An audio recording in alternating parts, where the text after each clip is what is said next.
Բարի օր սիրելի երևանցիներ, հարգելի հավաքանու անդամներ, հարգելի փոխքաղաքապետ, ակամայից ես ընդդիմադիր դաշտի կիսա դատարկ նստարանները տեսնելով հիշեցի Չեխովի մեռած հոգիները, նաև այս ընտրության ֆոնին, թե ինչպես են սիրում կեղծել մարդիկ ընտրությունները, թե ինչպես են սիրում արհեստական մաքսիմալ ֆիկտիվ ձևով ընտրություններ կազմակերպել, հաղթել եւ հետո գալ այստեղից ինչ-որ խոստումների մասին խոսել, խոստումների կատարման 30%-ի մասին, ճիշտ է թիվը 30 չի, շատ ավելի շատ է, բայց շնորհակալ ենք, որ գոնե այդ 30-ը արձանագրում եք, որ այդ 30%-ը կատարվել են աշխատանքների խոստումների,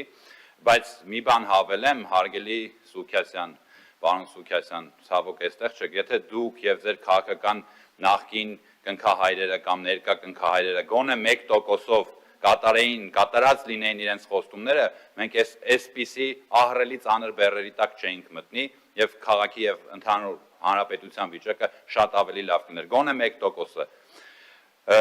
Գալիս եք այստեղ օրակարգից դուրս ինչ-որ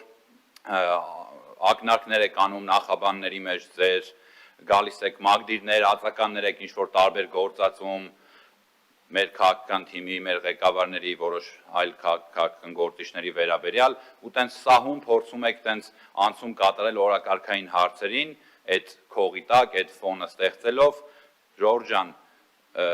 եթե մտնենք այդ դաշտ, դուք այդ դաշտում հաստատ տանուլ կտաք, ես ձեզ նման բան խորհուրդ չեմ տա, որ դուք փորձեք,